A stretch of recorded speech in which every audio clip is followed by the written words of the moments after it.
ಕರ್ನಾಟಕದಲ್ಲಿ ಕನ್ನಡಿಗನೇ ಸಾರ್ವಭೌಮ, ಇದು ಮಾತಾಗಿ ಉಳಿಬಾರದು, ಕೃತಿಯಲ್ಲಿ ಬರಬೇಕು ಅನ್ನೋದು ಕರವೇ ಆಗ್ರಹ. ಇವತ್ತು ಬೆಂಗಳೂರು ಸೇರಿದಂತೆ ರಾಜ್ಯಾದ್ಯಂತ ಪ್ರತಿಭಟನೆಯನ್ನ ಮಾಡಲಾಯಿತು.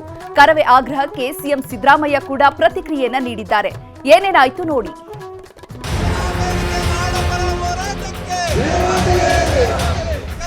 ರಾಜ್ಯದಲ್ಲಿ ಸರೋಜಿನಿ ಮಹಿಷಿ ವರದಿ ಜಾರಿ ಮಾಡಿ ಕನ್ನಡಿಗರಿಗೆ ಉದ್ಯೋಗ ಕೊಡಬೇಕು ಅಂತ ಆಗ್ರಹಿಸಿ ಕರವೇ ಕಾರ್ಯಕರ್ತರು ರಾಜ್ಯದಾದ್ಯಂತ ಪ್ರತಿಭಟನೆ ಮಾಡಿದ್ದಾರೆ.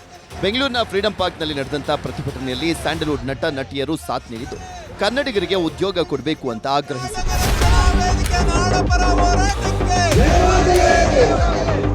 ಪ್ರತಿಭಟನೆಯಲ್ಲಿ ಮಾತನಾಡಿದಂತ ಕರವೇ ರಾಜ್ಯಾಧ್ಯಕ್ಷ ನಾರಾಯಣಗೌಡ, ಕನ್ನಡಿಗರ ಬದುಕಿನ ಹಾಗೂ ಉದ್ಯೋಗ ವಿಚಾರದಲ್ಲಿ ಕಾಯ್ದೆ ಜಾರಿಯಾಗಬೇಕು. ಎಲ್ಲ 31 ಜಿಲ್ಲೆಗಳಲ್ಲಿ ಧರಣಿ ಸತ್ಯಾಗ್ರಹ ನಡೀತಾ ಇದೆ. ಜಿಲ್ಲಾಧಿಕಾರಿಗಳ ಮೂಲಕ ಸಿಎಂಗೆ ಮನವಿ ಸಲ್ಲಿಕೆ ಆಗಲಿದೆ. ಒಂದು ದಿನದ ಭಜನೆ ಮಾಡಲಿಕ್ಕೆ ನಾವು ಇಲ್ಲಿಗೆ ಬಂದಿಲ್ಲ. ಕಾಯ್ದೆ ಜಾರಿ ಮಾಡದೆ ಹೋದರೆ ಬೀದಿಗೆ ಇಳಿದು ಹೋರಾಟವನ್ನ ಮಾಡ್ತೇವೆ ಅಂತ ಹೇಳಿದ್ದಾರೆ. ಇದು ನಾರಾಯಣಗೌಡರ ಬೇಡಿಕೆ ಅಲ್ಲ, ರಕ್ಷಣಾ ವೇದಿಕೆ ಬೇಡಿಕೆ ಇಲ್ಲ, ಸಮಸ್ತ ಕನ್ನಡದ ಮಕ್ಕಳ ಬದುಕಿನ ಬೇಡಿಕೆ ಆಗಿದೆ. ಅದಕ್ಕೋಸ್ಕರ ನ್ಯಾಯ ಸಿಗುತ್ತೆ ಅಂತ ಅಂದ್ಕೊಂಡಿದ್ದೀವಿ. ಸಿಗದೆ ಹೋದರೆ ಮುಂದಿನ ಹೋರಾಟದ ಸ್ವರೂಪ ಬೇರೆ ಇರುತ್ತೆ ಅಂತಲೂ ಸಹ ನಾನು ಸಿದ್ದರಾಮಯ್ಯನವರಿಗೆ ಹೇಳ್ಬಿಟ್ಟು ಬರ್ತೀನಿ. ಕರವೇ ಪ್ರತಿಭಟನೆಯಲ್ಲಿ ಭಾಗಿಯಾದಂತ ನಟಿ ಪೂಜಾ ಗಾಂಧಿ, ನಟ ಪ್ರೇಮ್ ಕನ್ನಡಿಗರ ಉದ್ಯೋಗ ಮೀಸಲಾತಿ ಹೋರಾಟಕ್ಕೆ ಬೆಂಬಲಿಸಿದರು. ಕರ್ನಾಟಕದಲ್ಲಿ ಮೊದಲು ಕನ್ನಡಿಗರಿಗೆ ಆದ್ಯತೆ ನೀಡಬೇಕು ಅಂತ ಒತ್ತಾಯ ಮಾಡಿದರು. ಇವತ್ತಿನ ಇಶ್ಯೂ ಇಲ್ಲ, ಇದು 40 ವರ್ಷದಿಂದ ನಡೀತಾ ಇರೋ ಒಂದು ಹೋರಾಟ. ಈ ಹೋರಾಟಗೋಸ್ಕರ ಎಷ್ಟು ಜನ ಎಷ್ಟು ಕಷ್ಟಪಟ್ಟಿದ್ದಾರೆ ಅಂತ.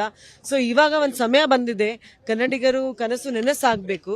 ಕನ್ನಡಿಗರಿಗೆ 100% CND ಗ್ರೂಪ್ಸ್ ಅಲ್ಲಿ ಮೀಸಲಾತಿ ಸಿಗಬೇಕು.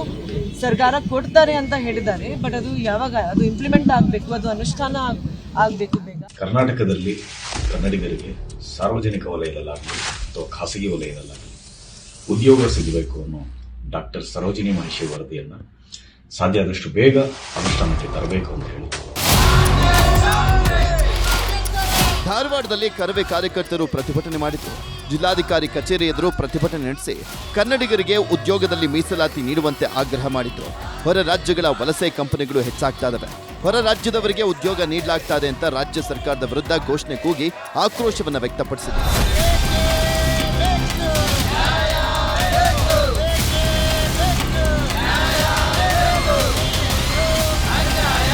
ಕೋಟೆನಾಡು ಚಿತ್ರದುರ್ಗದಲ್ಲಿ ಸರೋಜಿನಿ ಮಹಿಷಿ ವರದಿ ಜಾರಿಗೆ ಆಗ್ರಹಿಸಿ ಪ್ರತಿಭಟನೆ ಮಾಡಲಾಯಿತು. ಕರವೇ ಚಿತ್ರದುರ್ಗ ಜಿಲ್ಲಾಧ್ಯಕ್ಷ ರಮೇಶ್ ನೇತೃತ್ವದಲ್ಲಿ ಪ್ರತಿಭಟನಾ ಧರಣಿಯನ್ನ ಮಾಡಿ ಸಮಗ್ರ ಕಾಯ್ದೆ ರೂಪಿಸಲಿಕ್ಕೆ ಆಗ್ರಹ ಮಾಡಿದರು.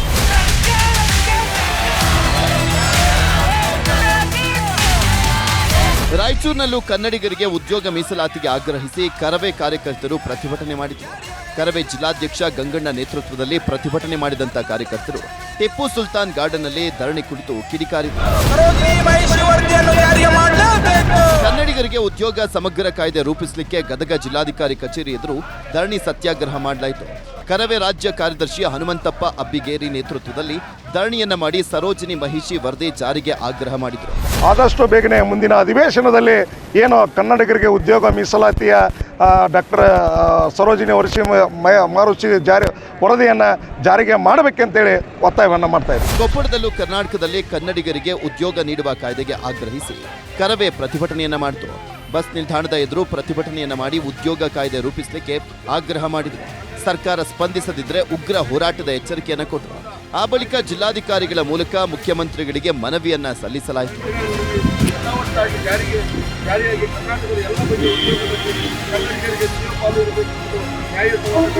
ಕರವೇ ಹೋರಾಟದ ಬಗ್ಗೆ ಕರವೇ ನಾರಾಯಣಗೌಡ ಪ್ರತಿಭಟನೆ ಹಾಗೂ ಭೇಟಿ ಮಾಡಿ ಮನವಿ ಕೊಟ್ಟ ವಿಚಾರಕ್ಕೆ ಸಂಬಂಧಪಟ್ಟಂತೆ ಸಿಎಂ ಸಿದ್ದರಾಮಯ್ಯ ಮಾತನಾಡಿ ಕನ್ನಡಿಗರಿಗೆ ವಿಶೇಷ ಉದ್ಯೋಗ ಮೀಸಲಾತಿ ನೀಡೋಕೆ ಹೊಸದೊಂದು ಕಾನೂನು ಜಾರಿಗೆ ತರಬೇಕು ಅಂತ ಹೇಳಿದ್ದಾರೆ.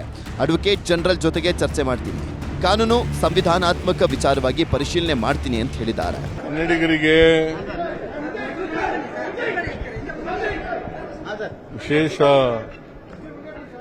ಒಂದು ರೀತಿ ರಿಸರ್ವೇಷನ್ ತರ ಕೊಡಬೇಕು, ಕನ್ನಡಿಗರಿಗೆ ಕೊಡಬೇಕೆಲ್ಲ ಅನ್ನೋ ರೀತಿಯಲ್ಲಿ ಒಂದು ಕಾನೂನು ಮಾಡಿ ಅಂತ ಹೇಳಿದ್ದಾರೆ. ನಾನು ಅದನ್ನ ಸಂವಿಧಾನದ ಹಿನ್ನೆಲೆಯಲ್ಲಿ ಚರ್ಚೆ ಮಾಡ್ತೀನಪ್ಪ, ಅಡ್ವೊಕೇಟ್ ಜನರಲ್ ಜೊತೆ ಚರ್ಚೆ ಮಾಡ್ತೀನಿ ಅಂತ ಹೇಳಿದ್ದಾರೆ. ಸನ್ಮಾನ್ಯ ಮುಖ್ಯಮಂತ್ರಿಗಳಿಗೆ ನಾನು ಕನ್ನಡದ ಪರವಾಗಿದ್ದೀನಿ, ಕರ್ನಾಟಕದ ಪರವಾಗಿದ್ದೀನಿ, ನಿಮ್ಮ ಜೊತೆಯಲ್ಲಿ ನಾವು ಇದ್ದೀವಿ. ಹಾಗಾಗಿ ನಾನು ನಾಳೆನೇ ಎಲ್ಲ ಕಾನೂನು ತಜ್ಞರನ್ನ ಕರೆಸಿ ಇದ್ರ ಬಗ್ಗೆ ಚರ್ಚೆ ಮಾಡಿ ಹೇಗೆ ಅದನ್ನ ಮಾಡಬಹುದು, ಆ ಕಾಯ್ದೆಯನ್ನ ಹೇಗೆ ಜಾರಿ ತರಲಿಕ್ಕೆ ಸಾಧ್ಯ ಆಗುತ್ತೆ. ಭಾರಿ ಖುಷಿಯಿಂದ ಇವತ್ತು ಅವರು ಆ ಮನವಿಯನ್ನು ಸ್ವೀಕರಿಸಿ ನಮ್ಮ ಜೊತೆಯಲ್ಲಿ ಮಾತಾಡಿದ್ದಾರೆ. ಕರ್ನಾಟಕದಲ್ಲಿ ಕನ್ನಡಿಗರಿಗೆ ಆದ್ಯತೆ ಕೊಡಬೇಕು ಅನ್ನೋದು ನ್ಯಾಯವಿದೆ. ಆದರೆ ಕಾನೂನು ಪ್ರಕಾರ ಕಾಯ್ದೆ ಜಾರಿ ಮಾಡೋಕೆ ಸಾಧ್ಯನಾ ಅನ್ನೋ ಬಗ್ಗೆ ಸರ್ಕಾರ ಚರ್ಚೆ ನಡೆಸಿ ತೀರ್ಮಾನ ಮಾಡಬೇಕಾಗಿದೆ. Bureau report, news 18. ಕನ್ನಡಿಗರ ನೆಚ್ಚಿನ ನ್ಯೂಸ್ 18 ಕನ್ನಡ ಈಗ ವಾಟ್ಸ್ಆಪ್ನಲ್ಲೂ ಲಭ್ಯ. ಕರ್ನಾಟಕ, ದೇಶ, ವಿದೇಶಗಳ 360 ಡಿಗ್ರಿ ಸುದ್ದಿಯ ವಿವರಗಳನ್ನ ನಿಮ್ಮ ಕೈ ಬೆರಳುಗಳಲ್ಲೇ ಪಡಿಲಿಕ್ಕೆ ಈ QR ಕೋಡ್ ಅನ್ನ ಸ್ಕ್ಯಾನ್ ಮಾಡಿ, ನಮ್ಮ ಚಾನಲ್ ಫಾಲೋ ಮಾಡಿ, ನೋಟಿಫಿಕೇಶನ್ ಆನ್ ಮಾಡಿ.